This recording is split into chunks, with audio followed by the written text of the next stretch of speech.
예루살렘 딸들아, 내가 비록 거무나 아름다우니 계달의 장막 같을지라도 솔로몬의 휘장과도 같구나. 아멘. 오늘 이 짧은 이 아가서 1장 5절의 말씀을 가지고 함께 말씀을 나누기를 원합니다. 제가 지난주부터 설교를 좀 준비를 했는데, 지난주에 이제 말씀을 준비하는 중에 저희 사모가 여보, 이번 주 주일 설교 어디로 할 거야? 라고 이렇게 물어보더라고요. 그래서 제가 아가서로 말씀을 전한다 이렇게 얘기를 했더니, 이 아가서를 조금 이상한 책으로 보더라고요. 개인의 사랑의 이야기를 왜 성경에서 다루고 있는지 본인은 잘 이해할 수가 없다 이렇게 얘기를 하더라고요. 뭘 그렇게 어려운 말씀을 가지고 말씀을 전하느냐. 전에 담임 목사님도 이 아가서 본문을 가지고 말씀을 전하신 적이 있죠. 이 아가서, 우리가 좀 생소할 수 있으나 이 아가서는 영어로 보면은 Song of Songs라고 이야기를 합니다.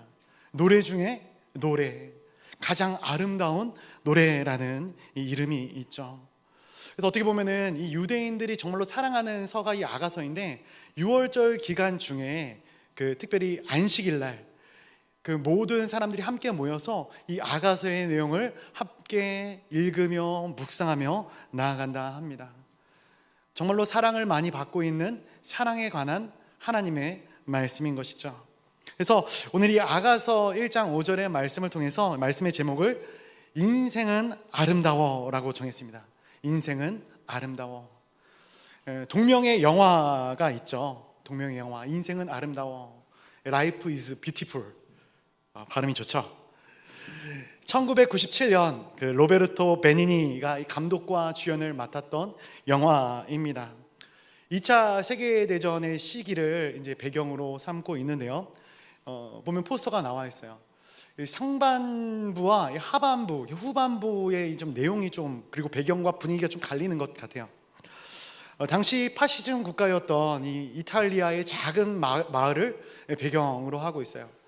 주인공의 이름은 귀도와 도라라는 남녀의 주인공이 있습니다. 너무나도 아름다운 이탈리아의 한 마을에 이 귀도라는 사람이 이사를 오게 됩니다. 그리고 그곳에서 이 도라라는 여인을 운명적으로 만나게 되는 것이죠. 그리고 그 운명에 이끌려 사랑에 빠지고 결혼을 하게 됩니다. 그리고 그 사랑의 결실로 아들 조슈아를 낳아서 행복한 가정을 꾸리며 살아간다라는 것이 이 상반부의 내용이죠. 그러나 영화가 후반부에 들어가면서 이 영화가 급격히 어두워져요. 히틀러의 유대인 말살 정책으로 인해서 유대인이었던 귀도와 아들 조슈아가 강제 수용소로 끌려가게 됩니다.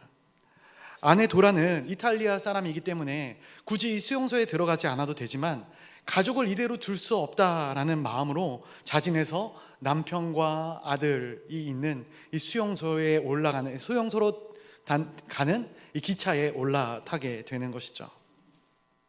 영화에서는 그 아내와 어린 아들에게 고난 속에서도 희망과 웃음을 주기 위해 최선을 다하는 아버지 귀도의 모습이 아주 인상 깊게 그려집니다. 수용소에서 아내가 좋아하는 음악을 몰래 틀어주기도 하고, 아들 조슈아가 불안해할까봐 아들에게 거짓말을 하죠. 이 모든 것이 다 게임이다. 지금 우리가 여기 있는 것이 게임인데 1000점을 먼저 내는 사람이 1등을 하는 게임을 우리가 하고 있어.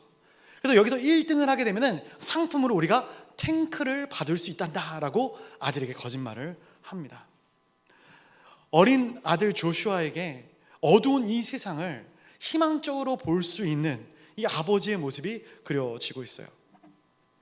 영화의 끝부분에 보면은 시간이 흘러서 독일군의 전황이 불리해져서 독일군이 이 수용소에서 철수를 하게 되고, 철수를 하는 과정 가운데 거기에 있던 유대인들을 다 죽이려고 하는 그러한 장면이 나와요. 근데 이 귀도가 그 사실을 미리 알게 되는 것이죠. 그래서 그 아내에게 크게 얘기하고, 그리고 그 아들을 상자에 숨기게 됩니다. 그리고 본인도 높은 데 매달려서 숨어 있는 장면이 그려져요. 근데 아들은 다행히 들키지 않았는데 이 아버지 귀도가 들키게 되는 것이죠. 장면이 나오고 있습니까? 결국 들켜버린 주인공 귀도는 마지막 순간에도 굉장히 익살스럽게 저렇게 걸어갑니다. 아들 조슈아가 눈이 마주치는데 아들 조슈아에게 윙크를 하는 장면도 굉장히 인상 깊고요.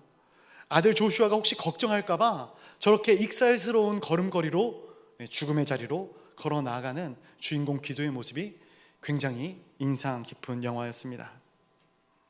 영화를 보는 내내 이 주인공의 유머로 인해서 많이 웃게 되지만 결국은 울게 되는, 그래서 아카데미 70일의 시상식에 이 로베르토 베니니라는 이 사람이 나무주연상을 받거든요. 나무주연상이 호명되는 순간 의자에서 일어나서 의자와 의자 사이를 건너가면서 굉장히 익살스럽게 시상대의 자리로 나아갑니다.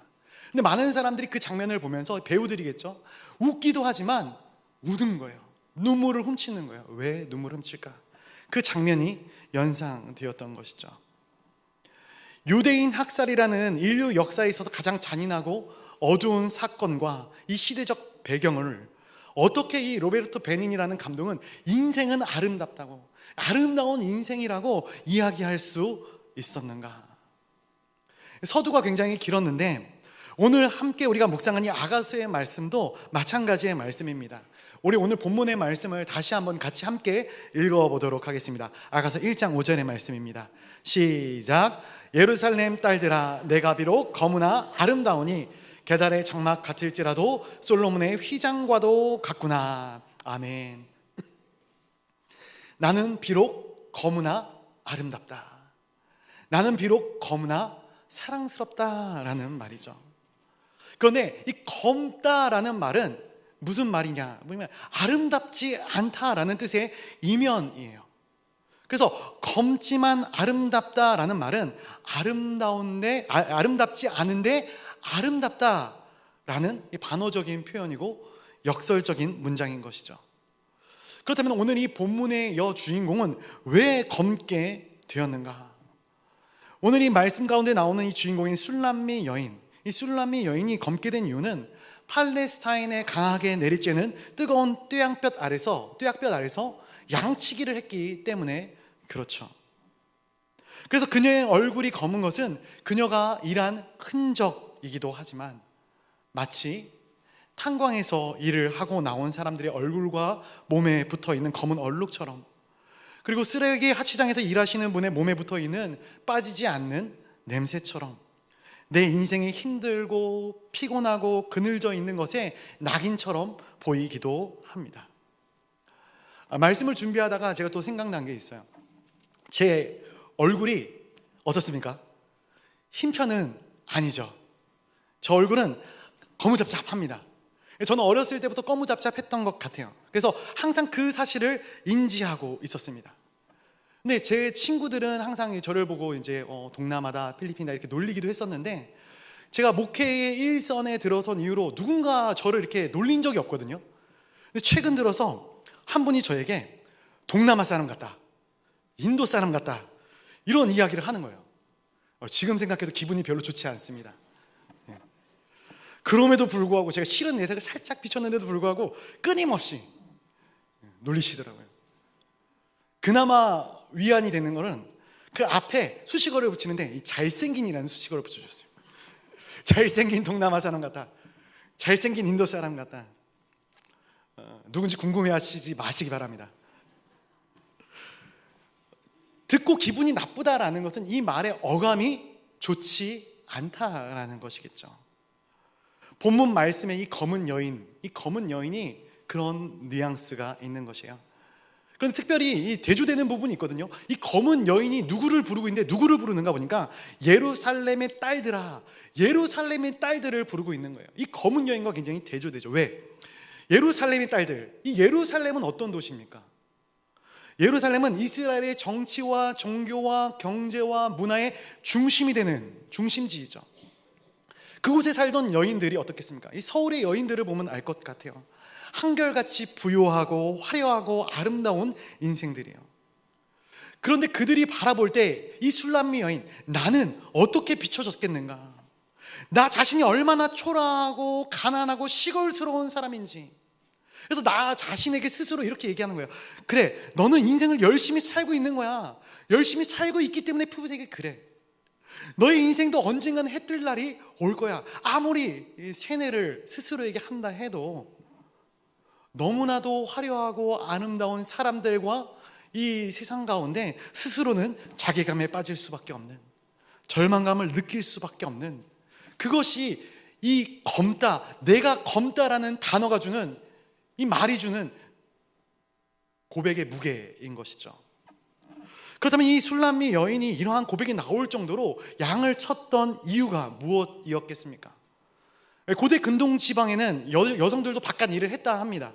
창세기 29장에 보니까 야곱이 장인 라반의 딸들을 만날 때 이 레아와 라헬도 그랬고요. 그리고 출애굽기 2장에 보니까 이 모세 장인의 이드로의 딸들 7딸들이 나오는데 그 딸들이 우물가에서 양을 치는 그러한 장면들이 기록되어지고 있어요. 물론 여인들도 일을 했어요. 그런데 이 술람미 여인은 좀 특별해요. 이제 우리가 같이 보진 않았지만 아가서 1장 6절의 말씀 준비했는데 한번 같이 읽어볼까요? 아가서 1장 6절의 말씀 한번 같이 보도록 하겠습니다. 시작. 내가 햇볕에 쬐어서 거무스름 할지라도 흐들겨보지 말 것은 내 어머니의 아들들이 나에게 노하여 포도원지기로 삼았음이라. 나의 포도원을 내가 지키지 못하였구나. 아멘. 이 술람미 여인의 가족 가운데는 딸만 있었던 것이 아니다라는 거예요. 어머니의 아들들이 나와요. 오빠들이 있었다라는 거예요. 그럼에도 불구하고 그들이 이 술람미 여인에게 양을 칠 것을 요구했어요. 그리고 그 결과 나의 피부가 검게 되었다라는 것이죠. 그래서 고백하는 것이 무엇이냐면은 오빠들의 포도원은 내가 돌봤지만 나의 포도원은 내가 지키지 못하였다라는 거예요. 자신의 아름다움을 가꾸지 못한 것에 대한 이 술람미 여인의 시적인 표현이 기록되고 있는 것이죠. 요즘 말로 말하자면 이 술람미 여인이 이렇게 고백하는 겁니다. 나 이러다가 시집도 못 가고 늙어 죽겠다. 나 이러다가 정말로 누군가 좋은 짝도 만나지 못하고 여기서 이렇게 늙고 말겠구나. 이렇게 고백하는 것이죠. 근데 말씀 가운데 정말로 놀라운 것은 우리 하나님께서 어떤 하나님이신가 보게 되는 거예요. 하나님이 어떠한 하나님이십니까?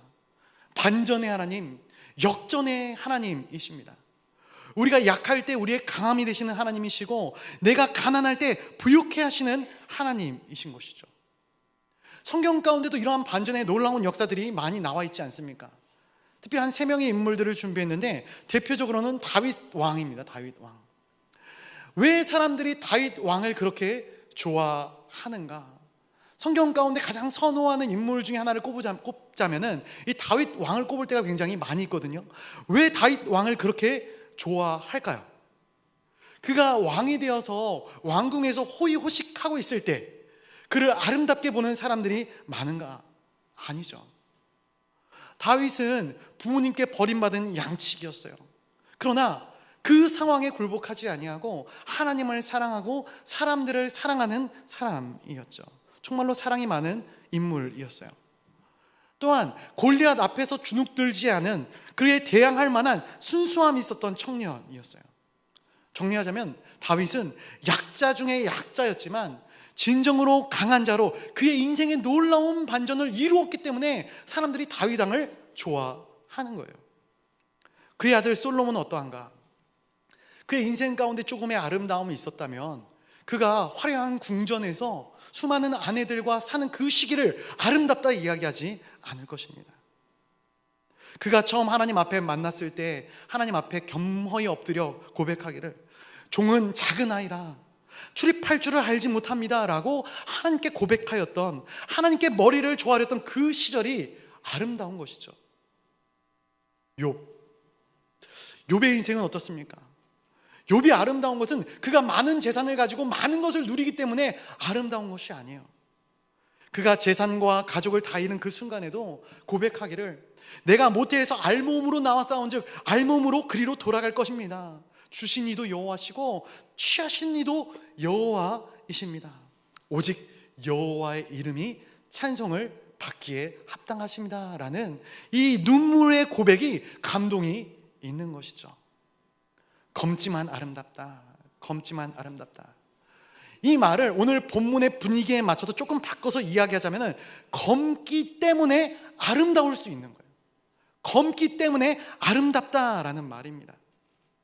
우리가 빛나는 진주, 값비싼 진주를 보석상에서 보게 된다면 아무런 감흥이 없어요.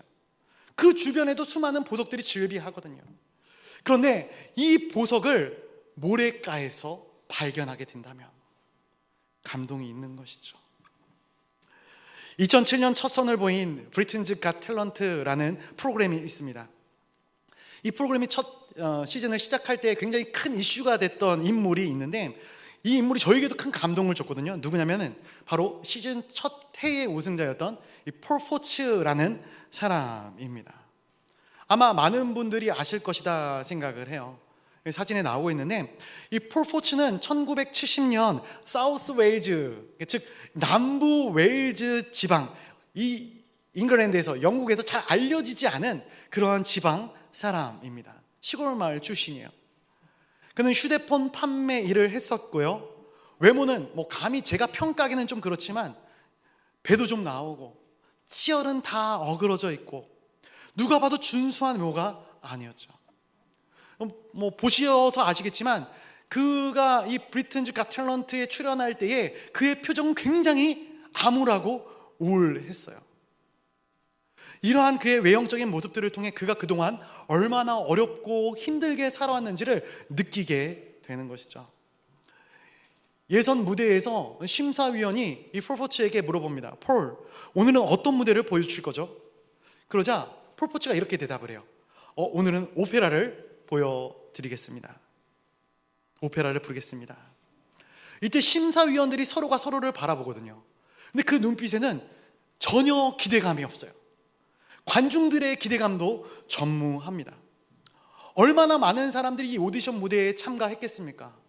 수많은 사람들이 이 무대를 지나가는 거예요. 그 지나가는 사람 중에 한 명이다 생각을 했겠죠. 아무런 기대감이 없어요. 더군다나 이 외모를 한번 보십시오. 어떤 기대감이 생기겠습니까? 그를 그저 그런 사람으로 바라보고 있는 것이죠. 그때 폴 포츠가 넷손도르마, 푸치니 오페라의 투란도트 제3막 아리아, 다 아시는 이 굉장히 유명한 이 오페라 곡을 부르는 거예요. 그가 그 노래의 첫 소절을 부르기 시작하는데 사람들의 표정이 바뀌어요. 그 노래를 시작한과 동시에 사람들의 반응이 엄청난 집중력으로 그의 목소리에 빨려 들어가는 그러한 느낌을 받습니다. 노래가 시작되는, 또 노래가 진행되고 있는 과정 가운데 어떤 사람은 눈물을 훔치기도 하고요, 어떤 사람은 너무 경악한 나머지 입을 다물지 못하는 장면들이 카메라에 담겨져 있어요. 제가 예전에 이 영상을 봤었고 또 말씀을 준비하면서 이 영상을 또 다시 시청을 했는데 또 다시 봤는데도 여전한 감동이 있더라고요. 근데 만약에 이 폴 포츠가 조각미남이었더라면, 이 폴 포츠가 완전 부유한 집안에서 제대로 성악을 배운 사람이었더라면, 물론 그 목소리에 감동하는 사람이 있었겠지만 지금 이 오디션에 나와서 감동하는 그 감동이 과연 있었겠는가? 사람들은 그렇게까지 감동하지 않았을 것 같아요. 그의 인생에 히스토리가 있지 않습니까? 그가 어렸을 때 친구들에게 끊임없이 왕따를 당했었고 교통사고와 질병으로 좋아하던 노래를 내려놓아야 하는 순간이 있었어요. 정말 흙더미 속에 묻혀 살아가던 그의 인생 아니었겠습니까? 그런데 그의 인생에 놀라운 반전이 사람들에게 감동을 주는 것이죠. 심사위원 중 한 사람이었던 이 아만다 홀튼이라는 여자가 폴 포츠를 향해 찬사를 하면서 이러한 이야기를 합니다. 우리가 다이아몬드로 변할 석탄을 발견했다. 다이아몬드로 변할 석탄을 발견했다. 그리고 그의 인생이 정말로 실제로도 놀라운 반전을 이루게 되는 것이죠. 오늘 본문에 나오는 이 술람미 여인, 이 술람미 여인도 자기의 이 검은 피부가 자기 인생의 놀라운 반전의 계기가 될 것이라고는 전혀 상상하지 못했을 것 같습니다. 다윗이 양을 치지 않았더라면, 양을 치면서 돌팔매를 열심히 연습하지 않았더라면, 그에게 준수한 6명의 형님이 있죠. 근데 굳이 이 다윗을 들판으로 보내서 집에 들어오지 못하는 수많은 날들을 지내게 하고 몇 날, 며칠, 몇 달씩 빈들에서 자야 했던 이 다윗, 이 어린 시절의 다윗이 없었더라면, 그의 인생의 슬픔과 암울한 시절이 없었더라면 그는 골리앗 앞에 서는 일도 없었을 것이고 나라를 이끌어가는 왕의 자리에 서는 일도 없었을 것입니다. 다윗이 가족들에게 버림을 받고 양치가 된 것이 자기의 인생의 놀라운 반전의 계기가 되었던 것이고, 또 오늘 본문의 여주인공인 술람미 여인도 얼굴이 다 새까매질 정도로 양을 치었던, 양치기를 하던 그 인생이 이 여인의 인생의 놀라운 반전이 되어지게 되는 것이죠. 왜냐하면 그가 양을 치는 이 빈들에서 솔로몬을 만났기 때문입니다. 그리고 솔로몬과 그녀가 사랑에 빠졌기 때문이에요.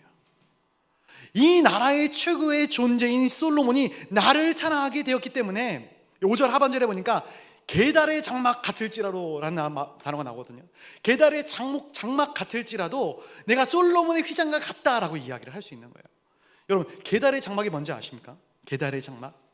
게달이라는 것은 무엇이냐면은 이 아라비아에 정착한 유목민을 이야기하는 것이 게달 민족이죠. 오늘날로 이야기하자면 이 중동의 베두인족을 이야기하는 것 같습니다. 그런데 그 사람들이 천막, 이 텐트를 지을 때 흑염소의 가죽을 벗겨서 텐트를 치거든요. 이 게달의 장막은 무엇입니까? 너무나도 검해서 흰 점이라고는 하나도 없는 정말로 지극히 검은 것의 집합체인 장막을 이야기하는 거예요. 그래서 이 말씀의 의미는 뭐냐면은 게달의 장막과 같이 검다고 할지라도 라는 의미가 있는 것이죠. 내 모습이 게달의 장막같이 검을지라도 이제는 이 나라의 왕이 나를 사랑하기 때문에, 이 나라의 최고의 존재가 나를 사랑하기 때문에 나는 솔로몬의 휘장과 같은 아름다운 존재가 되었노라 라는 거예요. 얼마나 아름다운 표현입니까? 별로 아름답지 않습니까? 저는 이런 표현들이 굉장히 좋더라고요. 성경 가운데 이런 아름다운 표현이 얼마나 많은지 몰라요. 그래서 저는 이것이 복음의 메시지라고 생각을 해요. 복음의 내용이라고 생각을 합니다. 그리고 이 땅에 사는 모든 사람은 이 복음의 메시지에 대한 갈망과 갈급함이 있어요. 이 복음의 메시지를 좋아하는 마음이 내재되어져 있다고 확신합니다. 그리고 이 복음의 메시지가 전반부에 깔려 있어요. 어린 아이들이 보는 동화에도 이 복음의 메시지가 있고요, 우리 주부님들이 즐겨보시는 드라마, 영화에도 이 복음의 메시지가 깔려져 있어요. 정확하게 이야기하자면 우리 내면 안에 있는 가장 목마른 이 복음에 대한 이야기를 우리는 강구하고 있고, 사람들은 그것을 동화나 드라마나 영화로 만들고 있는 것이죠. 놀라운 공통점이 있거든요. 복음과 동화책과 영화와 드라마의 공통점 궁금하십니까? 별로 안 궁금하신가요? 제가 3가지로 뽑아봤어요. 무엇이 공통점이 있는가? 어떤 공통점이 있는가? 첫 번째로는 출생의 비밀입니다. 출생의 비밀. 자, 가난한 집 자식인 줄 알았는데 알고 보니까 회장님 딸이었다. 그렇죠? 내가 일개 서민인 줄 알았는데 알고 보니 우리 아버지가 왕이었다. 출생의 비밀이 담겨져 있는 거예요. 두 번째, 신분 상승입니다. 신분 상승. 그 숨겨왔던, 자신도 모르고 있던 이 출생의 비밀을 깨닫게 되는 것이죠. 악한 세력들이 이 출생의 비밀을 알지 못하게 하기 위해서, 안다 할지라도 그것에 대해서 이 사람이 무언가 권위를 내세울 수 없게 하기 위해서 애를 쓰고 막습니다. 그러나 끝끝내 그 모든 계획들은 수포로 돌아가고 다시금 자신의 신분을 찾게 되는 신분 상승의 이야기가 나오는 것이죠. 세 번째 공통점은 바로 구원자의 등장입니다. 구원자의 등장. 동화책에서는 왕자님이 등장을 하죠. 드라마에서는 누가 등장을 합니까? 가장 완벽한 캐릭터가 나를 사랑하게 되는 거예요. 우리가 보면서 야, 말도 안 돼, 뭐 저런 일이 있을 수 있어, 그렇게 이야기를 하는데 빠져들고 있는 거예요. 그게 복음의 이야기거든요. 복음의 메시지거든요. 온 세상에 가장 완벽한 존재가 나에게 찾아와서 어느 날 사랑에 빠지는 것. 왜 사랑하는지 모르겠어요. 왜 나를 사랑하는지 모르겠는데 사랑에 빠지는 거예요. 초라하디 초라한 나를 사랑해서 나를 잿더미 가운데 구원해내는 이야기. 사과 먹고 죽은 나를, 선악과 먹고 죽은 나를, 그렇죠? 깨우기도 하시고, 유리구두를 신겨주기도 하시고, 탕자가 아버지께 돌아왔을 때 아버지가 이 탕자의 발에 신발을 신겨주지 않습니까? 이것이 복음의 이야기 아니겠습니까? 지금 우리의 인생을 보면은 우리는 죄 가운데, 어둠 가운데 비참하게 살아가고 있어요. 우리가 누구인지, 우리의 존재를 이해하지 못한 채 살아가고 있어요. 무엇이에요? 무엇입니까? 출생의 비밀이죠. 출생의 비밀입니다. 그런데 이 출생의 비밀을 사탄은 계속해서 우리가 알지 못하게 만들려고 해요. 우리가 안다 할지라도 하나님과의 관계를 회복할 수 없게 막으려고 전심을 다하여 노력하고 있는 거예요. 그러나 그 누구도 아버지의 사랑에 대한 우리의 마음을, 아버지의 마음을 끊을 수가 없는 것이죠. 목숨까지 내어주신 그 십자가의 사랑이 있기 때문에 결국 우리의 신분이 상승하고 변화되어지게 되는 겁니다. 지상에서 천상으로, 죽음에서 생명으로, 사탄의 종로를 타던 인생들이 이제는 하나님의 친백성의 아들, 딸로 정말로 우주적인 신분 상승이 우리 가운데 이루어지는 거예요.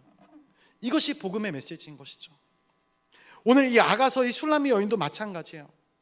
여기서 날 건져줄 구원자를 간절히 기다리고 있는 거예요. 오빠들은 오히려 그 여동생의 소중함을, 그리고 그 여동생의 존재감을, 존재의 가치를 모르고 있지만 이 나라의 최고의 존재가, 이 나라의 가장 위대한 존재가 그녀의 존재를, 그녀의 의미를 알아보는 것이죠. 그래서 우리는 누구든 다 구원자를 기다립니다. 동화책을 보는 어린아이들도 구원자를 기다리고요, 드라마를 보면서 그 앞에서 눈물의 감동의 집회를 열고 계시는 우리 사랑하는 드라마 시청자분들도 구원자를 기다리는 것이고요. 히어로 영화 많이 보지 않습니까? 히어로 영화에 나오는 히어로들이 다 구원자 아니겠습니까? 보면서 참 말도 안 된다 그러면서도 보고 있는 것이죠. 왜 말도 안 되는 그러한 영화를 사람들이 그토록 빠져들고 좋아하는가? 사람들의 마음 가운데, 영원히 있는 모든 존재의 마음 가운데는 누군가가 와서 나의 이 절박한 상황과 처지 가운데서 나를 건져주기를 기대하고 소망하는 이 구원에 대한 열망이 있기 때문에 그래요. 그것은 누가 가르쳐주지 않을지라도, 그리고 누가 가르쳐주지 않았음에도 불구하고 모든 인간들의 마음 가운데 내재되어져 있는 이 영적인 갈망인 것이죠. 내가 비록 검지만 아름다운 이유, 내가 검지만 아름다울 수 있는 이유는 나를 사랑하사 목숨까지 내어주신 예수 그리스도의 사랑이 있기 때문인 줄로 믿습니다. 그래서 우리의 인생이 비극으로 끝나는 것이 아니라 해피엔딩으로 끝날 수 있는 이유, 우리가 칠흑가도 같은 긴 터널을 지나갈지라도 주저앉지 않고 포기하지 않을 수 있는 이유는, 그 이유는 바로 예수님 때문인 것이죠. 이 나라 최고의 존재인 솔로몬이 나를 사랑하기 때문에 나의 인생은 절망스럽지 않고 오히려 아름다운 인생이 되었다. 이 여인의 고백과도 같은 고백입니다. 이 시간 우리의 인생이 아름답다라고 선포해 주시고 선언해 주시는 하나님의 선언이 있기 때문에 우리가 그러한 인생을 살아갈 수 있는 주님의 거룩한 권속들이 되시기를 주님의 이름으로 축원드립니다. 이전에 설교에서도 제가 말씀을 드린 적이 있는데요, 저에 대한 이야기를 잠깐 하고자 합니다. 저는 어때 보이시나요? 자신감 넘쳐 보이시나요? 네. 저는 굉장히 많은 컴플렉스를 가지고 있는 사람이었습니다. 이쁨 받지 못하는 대표적인 존재. 어려서부터 말썽쟁이였고요, 어디 가면은 꽂아 놓은 보릿조를 마냥 사람들로부터 사랑받지 못하는 존재였습니다. 공부도 그렇게 잘하는 편이 아니었어요. 뭐 하나 잘하는 게 없다라고 스스로를 평가했습니다. 얼굴은 잘생겼습니까? 아니죠. 동남아 사람처럼 생겼죠. 피부는 검고 그렇게 잘생긴 얼굴이 아닙니다. 그렇다 보니까 저는 제 인생에 대한 만족감, 자존감이 그렇게 높지 않은 인물이었어요. 그걸 아시는 부모님께서 예전에 한번 고백하신 적이 있는데 저에게 엄청난 사랑을 부어주셨어요. 밖에 나가면은 미움받고 다니니까 집에서라도 엄청나게 사랑을 부어주셨었거든요. 그런데 그것만으로는 제 인생의 회복이 되지 않죠. 제가 하나님께 기도를 하면서, 하나님, 왜 나를 이렇게 못나게 만들어 놓으셨어? 어렸을 때부터 비전을 주시고 소명을 주셨으면 말도 좀 잘하게 만들어 주시고, 노래도 좀 잘하게 만들어 주시고, 무언가 특별한 달란트를 주셔서 그걸로 통해서 또 특별하게 사역할 수 있는 그러한 존재가 되었으면 얼마나 좋았겠습니까? 근데 하나님, 왜 나를 이렇게 폼없게, 볼품없게 만들어 놓으셨습니까? 그런데 제가 인격적으로 하나님을 만나고 하나님 아버지의 마음이 제 안에 들어오는데, 그 순간 제 마음 가운데 하나님이 진짜 가장 많이 해주셨던 말씀이 있어요. 그 말씀이 뭐냐면은, 준아, 내가 너를 사랑한다. 내가 지금 너를 사랑하고, 얼마나 사랑하냐면은 내가 내 아들 예수 그리스도를 너를 위해 이 땅 가운데 보낼 정도로 너를 사랑한다. 네가 네 자신을 미워하고 싫어할지라도 나는 너를 끝까지 사랑한다. 지금도 목회 일선에서 너무나도 부족하죠. 너무나도 부족한 제가 많은 실수를 해요. 많은 넘어짐이 있습니다. 그럼에도 불구하고 하나님 아버지 앞에 엎드려 기도할 때 하나님께서 가장 많이 들려주시는 음성이 바로 이 음성인 것이죠. 내 모습을 내가 마음에 들어 하지 않을지라도 하나님께서 나를 사랑하신다 말씀해 주시고, 하나님께서 내가 필요하다 말씀해 주시고, 하나님께서 너는 정말로 아름다운 존재야 라고 말씀해 주신다면, 그렇게 말씀하신 분이 하나님이시기 때문에 내 안에 그 말씀을 있는 그대로 받아들이는 것, 저는 이것이 신앙이 아닌가 생각을 합니다. 하나님이 나를 사랑하시기 때문에 나도 나를 사랑하고자 노력합니다. 그런데 생각을 해보니까, 또 살아가다 보니까 이것이 필요하더라고요. 내 안에 나를 사랑할 수 있는 마음이 있어야 다른 누군가를 진정으로 사랑할 수 있겠더라고요. 자기 자신도 사랑할 줄 모르는 사람이 어떻게 하나님을 사랑하고 어떻게 내 이웃과 내 가정을 사랑한다 이야기할 수 있을까? 자기 자신을 사랑하되 하나님이 지어주신 그대로 자신을 사랑해라, 주님께서 말씀해 주시는 것 같습니다. 물론 우리가 살아가다 보면 스스로를 관리를 잘 못하는 경우도 있어요. 제가 보니까 이 어린 아이들은 굉장히 귀엽고 이쁘잖아요. 얼마나 이쁩니까? 그런데 크면 클수록 저같이 되어져 가는 거죠. 그러나 우리가 태어난 이 타고난 기질, 타고난 모습은 하나님께서 만들어 주신 거예요. 하나님께서 허락하신 거예요. 근데 그것이 마음에 안 든다라고 이야기하는 것은 창조주 하나님께서 마음에 안 든다라고 이야기하는 것과 같지 않겠습니까? 하나님이 나를 지으셨어요. 근데 하나님이 나를 지으실 때 그냥 대충 막 짓다 만 게 아니고 아버지의 형상을 쫓아 가장 아름다운 존재로 우리를 지으셨다. 그럼 그 작품을 사랑해야죠. 사랑해야 합니다. 한국 사람들을 보면 얼마나 자기 만족도가 낮은지 모르겠어요. 아내는 남편을 원망합니다. 남편은 아내에 대한 불만이 높아요. 부모는 자녀를 닥달하고 자식은 부모에게 성질을 냅니다. 현대사회의 많은 가정들이 얼마나 불행한 이 길을 걸어가는지 안타까움을 금할 길이 없습니다. 그런데 그것이 내 가정 안의 구성원들이 단순히 특별하기 때문에, 특이하기 때문에, 요란하기 때문에, 이상하기 때문에 그러한 가정이 되었는가? 아니거든요.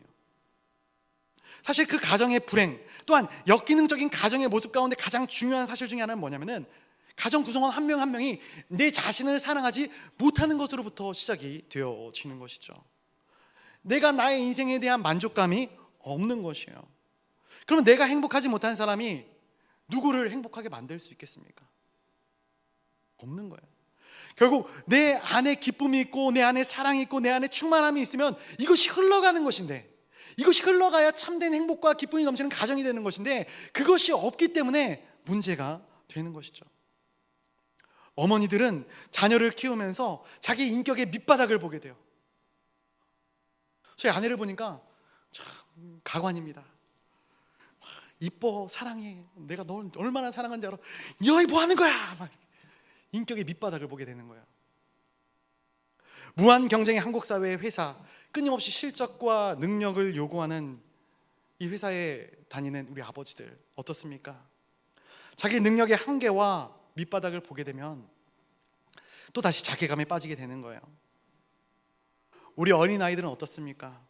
이미 화려해진 세상 앞에 물론 그 세상을 즐기는 것도 좋지만 자기 명함을 내밀기에는 이미 이 세상이 너무 높아져 버리고 만 것이죠. 그래서 도전해 볼 기회마저 뺏긴 채 자괴감에 빠진 존재들이 많이 있어요. 그래서 제가 말씀을 준비하면서 좀 찾아보니까 우리나라가 전 세계 이 OECD 국가 중에 자살률 1위를 수년간 차지하고 있더라고요. 행복지수는 어떤가? 이 146개 국가 중에 이 59등을 차지했는데 국민 중에 37%가 나는 행복하지 않다라는 거예요. 그리고 35%가 그냥 보통이다. 나머지가 나름 행복하다는데 그 행복의 지수는 그리 높지 않더라고요. 문제는 어린이 청소년의 행복지수였습니다. 이 어린이 청소년 행복지수는 OECD 국가 중에 꼴등이에요. 꼴등. 우리 자녀 세대가 왜 스트레스를 받는가, 왜 불행하다고 생각하는가, 그 이유를 들여다봤더니 그 이유 중에 가장 위에 클래스에 있는 이유가 뭐냐면은 부모님들이 맨날 싸우기 때문에, 성적, 진로, 학업 스트레스 이런 것보다 부모의 관계 때문에 내가 힘들다라고 이야기한다라는 거예요. 그동안 우리는 열심히 살아야 한다고 열심히 스스로를 채찍질하면서 여기까지 왔어요. 놀라운 발전, 성장을 이루었죠. 국가의 경쟁력도 갖추게 되었습니다. 그러나 그 누구도 우리에게 해주지 않은 메시지가 있는데 그것이 무엇이냐면은 우리의 있는 모습 그대로를 사랑하시는 하나님, 우리가 있는 모습 그대로 사랑받을 수 있는 존재이다, 있는 모습 그대로 아름다운 존재이다라는 것을 누구도 이야기하고 있지 않아요. 아니, 난 그렇게 했는데요. 아니요, 이야기하고 있지 않아요. 뭐라고 얘기를 합니까? 우리 자녀들에게, 남편에게, 아내에게 뭐라고 이야기합니까? 네가 변해야 돼. 너 공부 더 열심히 해야 돼. 너 발전해야 돼. 강해져야 돼. 너 지위가 올라가야 돼. 승진해야 돼. 돈을 더 많이 가져야 해. 왜 그렇습니까? 그래야지만 네가 인정받을 수 있어. 그래야지만 네가 이 땅 가운데 필요 가치를 느끼며 살아갈 수 있어. 아니, 당신이 느끼는 게 아니죠. 사람들이 느끼는 것이죠. 끊임없이 이러한 메시지를 가정에서, 회사에서, 세상의 친구들의 모임 가운데 건네받고 있는 거예요. 그러다 보니까 그 어디에서도 나 자신 스스로가 될 수 없는, 아니, 나 자신의 존재만으로 사랑받을 수 없는, 다른 누군가에게 받아들여질 수 없다고 믿는, 그래서 이 땅에 사는 많은 사람들이 가면을 쓰는 채 살아가고 있는 세상. 실제로 한국 사람들이 하나님이 주신 그들의 모습에 불만족하여서 1등한 자살률 말고 또 1등이 있습니다. 세계 성형수술 1등. 비난하는 거 아닙니다. 저는 제 원 얼굴입니다. 세계 성형수술의 중심 국가가 되었죠. 슬픕니다. 칼 융이라는 정신분석 학자가 있어요. 사진 하나 보여주시겠습니까? 칼 융이라는 정신분석학자가 이것을 페르소나라고 이야기합니다. 무슨 이야기냐면은 사회 속에 살아가기 위해서 사람들이 쓰는 가면이 있다라는 거예요. 선생님은 교사라는 가면을 쓰고 있고요, 무대 위에 서 있는 사람들은 배우라는 가면을 쓰고 있어요. 목회자는 별반 다른가? 똑같아요. 목회자는 목사라는, 전도사라는 가면을 쓰고 산다라는 거예요. 이건 가식이라는 뜻과는 좀 다릅니다. 사회적인 역할을 감당하기 위한 필요한 가면을 이야기하는 거예요. 제가 목회자이기 때문에 이 목회자에 대해서 이야기를 좀 해보자면은, 목사가 완벽할까요? 제가 완벽해 보이십니까? 할렐루야. 목사들도 완벽하지 않습니다. 오히려 더 부족하죠. 개인적으로 슬프고 어려운 일이 있어도, 연약함이 있어도 사회적으로 역할을 감당해야 할 부분이 있기 때문에 그것을 그 자리에서 표현할 수가 없는 것이고, 그리고 그 역할에 맞는 가면을 쓰는 채 살아나가는 존재입니다. 어찌 보면은 사회 안에서 그러한 것들을 내색할 수 없기 때문에 더 안으로 병드는 존재들, 이러한 존재들이 아닌가. 문제가 있어요. 문제가 뭐냐면은 한국 사회에서는 이 가면이 자신의 본질의 모습보다 더 높은 강력한 존재감을 가진다라는 거예요. 이게 문제예요. 아니, 어쩌면 이 가면이 사람들의 모습 가운데 절대시 되어지고 있는 거예요. 네가 목사라면 그래도 되겠냐라는 거예요. 네가 목사면 그렇게 하면 안 되지라는 거예요. 당신의 직업이 무엇인가? 당신의 지위가 얼마만큼 되는가? 당신의 경쟁력과 재력이 얼마나 되는가? 당신의 외모의 수준은 얼마만큼이나 되는가? 사람들이 여기에 목숨을 걸고 살아가고 있는 것이죠. 이 사회의 가면이 바로 그예요. 페르소나, 바로 이것입니다. 그런데 그 뒤에는 우리의 본 모습이 있는 것이죠. 본 모습이 있음에도 불구하고 이 페르소나를 두고 삶을 살아가는 것이죠. 그런데 이러한 삶을 살아가는 우리에게 하나님께서 뭐라고 말씀을 하시냐면은 이렇게 얘기하시는 거예요. 네가 어떠한 역할을 하지 않을지라도, 네가 어떠한 일을 하지 않을지라도, 우리가 가면을 쓰고 있지 않을지라도 있는 모습 그대로를 하나님께서 사랑하신다라는 거예요. 어저께 신방전화를 좀 하게 됐는데 몸이 굉장히 안 좋으신 분이에요. 심리적으로 굉장히 불안하시고 힘드신 분이셨어요. 기도를 해드렸는데 이러한 얘기를 하시더라고요. 목사님, 제가 은혜는 많이 받았는데 앞으로의 내 삶에 대한 기대가 전혀 없다라는 거예요. 어떻게 해야 될까요? 어떻게 될까요? 제가 말씀이 생각나더라고요.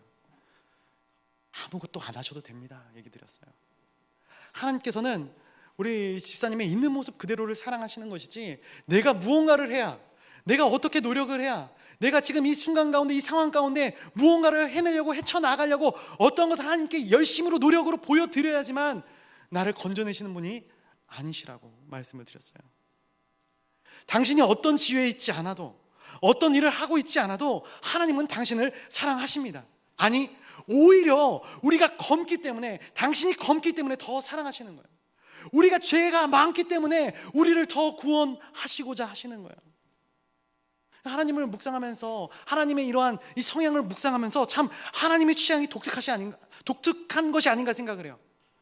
왜 약한 자를 들어 쓰시는가? 왜 못난 자를 들어 쓰시는가? 왜 없는 자를 들어 쓰시는가? 우리는 그렇지 않지 않습니까? 못난 자는 그냥 못나게 내버려 둡니다. 없는 자는 그냥 가난하다고 손가락질하고 뒤돌아서면 그만이에요. 그러나 하나님은 내버려 두시지 않는다라는 거예요. 제가 사역의 길에 들어서면서 최근까지도 고민했던 것 중에 하나가 이것입니다.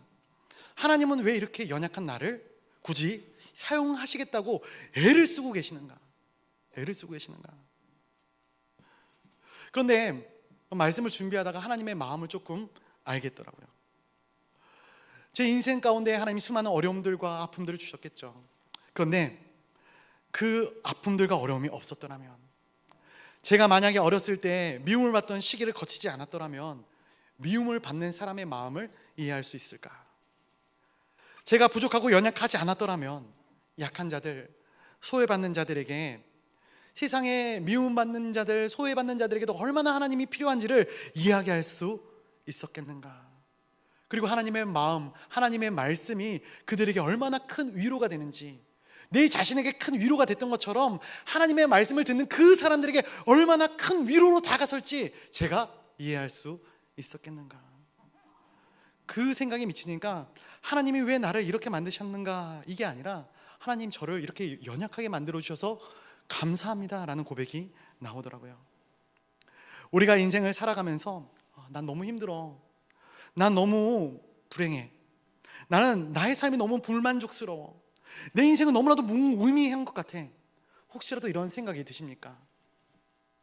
결코 그렇지 않습니다. 당신은, 우리 사랑하는 성도님들은 충분히 아름답습니다. 이것이 그냥 단순히 긍정적인 사고를 이야기하는 것이 아니에요. 긍정적인 회로를 돌려서 내 사고를 긍정적으로 만들어라 라는 것을 이야기하는 것이 아니에요. 오늘 말씀 가운데 당신은 검기 때문에 아름답다라는 것은, 당신은 검기 때문에 하나님의 은혜가 더 필요하고, 검기 때문에 하나님의 사랑이 더 절실하게 필요한 자다라는 거예요. 그리고 이내 그 사랑을 경험하는 순간 당신은 최고로 아름다운 존재가 되어지게 되는 것이죠. 왜? 온 세상, 온 우주의 최고의 존재가 바로 나를 사랑하기 때문인 것이죠. 오늘날 우리가 무한 경쟁에 대한민국에서 살고 있기 때문에 자신을 사랑하는 것이 정말로 힘들어요. 어려워요. 있는 모습 그대로 나 자신을 인정하고 사랑하는 것이 얼마나 쉽지 않은지를 저 자신도 잘 알고 있어요.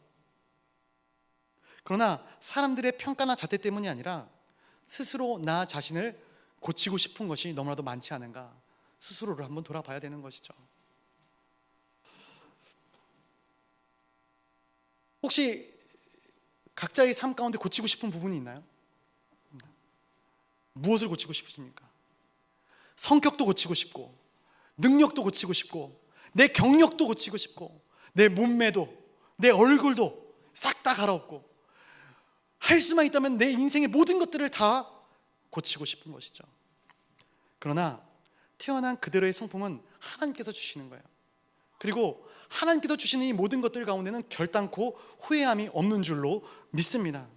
그래서 로마서 11장 29절, 우리가 잘 아는 말씀이죠. 하나님의 은사와 하나님의 부르심에는 뭐가 없다고요? 후회하심이 없습니다. 아멘. 그렇게 말씀해 주고 계신 거예요. 하나님이 당신에게 그러한 성품과 그러한 재능과 그러한 기질을 주신 것 그 자체가 부르심인데, 인생을 그렇게 부르신 것에 대한 후회가 하나님께는 일말 없다라는 거예요. 말씀을 맺고자 합니다. 뉴욕의 한 지하철에서 어떤 바이올린 연주자가 있었다 합니다. 이 사람 바이올린 연주를 하면서 국어를 해서 먹고 사는 사람이었어요. 어느 날 평소처럼 지하철에서 바이올린 연주를 하고 있었습니다. 또 오늘 하루에 일용할 양식을 위해 열심히 연주를 하고 있는데 줄이 하나가 툭 끊어지는 것이죠. 세 줄로 나름 연주를 하고 있었습니다. 또 한 줄이 끊어지고 또 한 줄이 끊어지자 사람들이 기대감이 식어지고 마는 거예요. 외면합니다. 저 사람은 끝났구나. 근데 그때 지나가던 한 노신사가 그 사람을 바라보면서 이렇게 요청을 해요.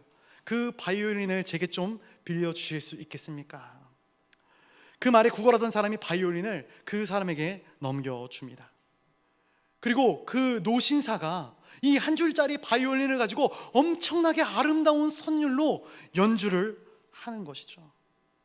사람들이 모여들고 사람들이 박수와 갈채를 보내고 돈을 던집니다. 이 구걸하던 사람은 그날 놀라운 축복을 받게 된 것이죠. 이 백발의 노신사가 누구였는가 보니까 뉴욕 필하모니의 수석 바이올린 연주자였다라는 거예요. 사랑하는 성도 여러분, 내가 몇 줄짜리 인생인가? 한 줄짜리 인생인가? 네 줄짜리 인생인가? 내가 고가의 악기를 다루는 인생인가? 아니, 내가 고가의 악기인가? 아니면 저가의 악기인가? 이미 이것은 결정나 버린 것이죠. 그리고 세상은 결정난 이 순간 모든 것이 다 끝났다라고 이야기를 합니다. 그러나 아니죠. 아무리 최고의 악기, 고가의 악기라고 할지라도 문외 한인 사람이 그것을 들고 연주하면 볼품 없어지는 거예요. 그러나 저가의 악기일지라도, 한 줄짜리 바이올린일지라도 장인이 연주하면, 훌륭한 연주자가 연주를 하게 되면은 그 어느 것과 비교할 수 없는 아름다운 전주가 나오게 될 줄로 믿습니다. 내가 어떠한 인생을 살아가느냐보다 더 중요한 것이 있는데, 내가 누구의 손에 붙들린 인생을 살아가는가, 그것이 더 중요하다라는 것이죠. 사랑하는 성도 여러분, 세상의 잣대에 절망하지 마시길 바랍니다. 하나님은 우리가 행복하기를 원하십니다. 이 시간 우리 같이 찬양 하나 하도록 하겠는데요, 한번 반주 부탁드리도록 하겠습니다. 반주 부탁드리고요. 우리의 인생이 어떠하든지 우리를 사랑하시고, 사실 우리가 죄인이기 때문에, 검기 때문에 우리를 더욱 사랑하시고, 스스로 자기 인생을 잘 돌보는 자녀들, 그 자녀들은 솔직히 부모의 도움이, 또 부모의 걱정이 없겠죠. 그러나 오히려 인생이 어렵고 잘 안 풀리는 자녀들을 볼 때 부모의 가슴은 더 미어지고 더 많은 신경을 쓰게 되는 것 아니겠습니까? 너는 내 것이기 때문에 너의 인생은 너무나도 아름다운 인생이야. 너는 사랑스러운 인생이야. 세상이 너를 검다하여도, 너를 외면한다 할지라도 나는 끝까지 너를 놓지 않을 거야. 우리 주님의 마음을 생각하면서 우리 나의 안에 거하라, 한번 시간이 흘렀지만 같이 찬양하며 나아가도록 하겠습니다. 나의 안에 거하라, 나의 안에 거하라, 나는 내 하나님이니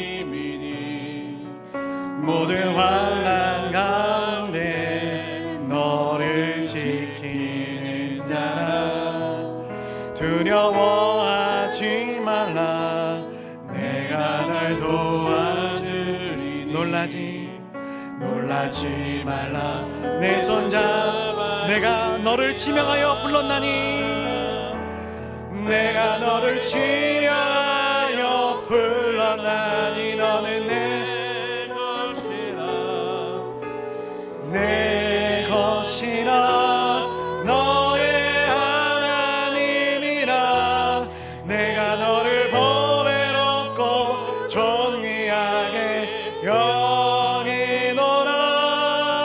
너를 사랑하는, 우리 다시 한번 고백합니다. 내가 너를 지명하여 불렀나니 너는 내 것이라. 내가 너를 지명하여 불렀나니 너는 내 것이라. 내 것이라 너의 하나님이라. 내가 너를 보배롭고 존귀하게 여기노라. 너를 사랑하는 내 여호와라. 우리 가슴에 손을 한번 얹고 함께 기도하며 나아가도록 하겠습니다. 나의 영적 신분의 비밀, 나는 존귀한 하나님의 형상입니다. 지금 내 모습이 아무리 누추하고 내가 나 자신을 바라볼 때 만족스럽지 아니할지라도 나는 존귀한 하나님의 형상입니다. 그리고 예수 그리스도께서 그 보혈의 능력으로 나의 모든 죄를 씻으시사 이 세상 그 누구도 상상할 수 없는 온전한 신분의 상승을 내게 허락하여 주신 줄로 믿습니다. 하나님의 자녀됨의 권세를 허락하여 주시고 영원한 천국에 우리를 받아주실 것입니다. 무거운 짐을 나 홀로 지고 갈지라도 하나님의 사람들이여 낙심하지 말지어다. 하나님의 사랑이 새 힘을 부어 주시리라. 우리 함께 통성으로 기도하며 나가도록 하겠습니다. 주님 아버지 감사합니다. 우리의 인생 가운데 주홍빛으로 더 붉은 우리의 모든 죄와 연약함 가운데서 우리를 건져주시고 하나님 내가 검고 또 검어 하나님 내가 이 땅 가운데 소망과 희망이 하나도 없음을 고백하며 나아가는 그 모든 순간 가운데서도 하나님 나를 붙잡아 주시고 내가 너를 사랑한다고, 내가 너를 아낀다고, 너는 너무나도 아름답다고, 있는 모습 그대로 너가 아름다운 인생이라고 말씀하여 주신 그 놀라운 하나님의 말씀과 근성을 오늘 우리가 듣습니다. 주여 우리 마음 가운데 그 하나님의 마음을 온전히 심겨주시어 하나님의 나라와 하나님의 의가 우리의 삶을 통하여 아름답게 드러나 하나님의 영광과 하나님의 존귀가 우리의 있는 모습 그대로 이 땅 가운데 흘러들어가는 놀라운 역사가 있게 하여 주시옵소서. 하나님 감사합니다. 하나님 감사합니다. 그 무엇으로도 함께할 수 없는 놀라운 은혜를 부어주시고 우리의 인생 가운데 존귀함을 허락하여 주시니 감사합니다. 그 인생 가운데 놀라운 은혜를 보신 하나님의 은혜를 기대하고 소망하며 나가는 모든 자들에게 주여 함께 하시고 역사하여 주시옵소서. 너를 사랑하는 내 여호와라. 이 모든 말씀 살아계신 예수 그리스도의 이름으로 기도드리옵나이다. 이제는 우리 구주 예수 그리스도의 은혜와 성부 하나님의 지극히 크고 놀라우신 사랑하심과 성령 하나님의 감화 감동 역사하사 우리를 끝까지 포기하지 아니하시는 그 은혜가 너는 내 것이라 불러주셨기에 절망적인 상황과 환경 속에서도 우리의 인생은 아름다울 수 있습니다. 확신하며 날마다 보시는 새 힘과 새 능력으로 하루를 또 평생을 살아나가기를 결단하는 주의 거룩한 권속들 위에 이 나라와 민족과 그리고 주께서 허락하신 이 아름다운 동광의 공동체 위에 이제부터 영원토록 함께 있을지어다. 아멘.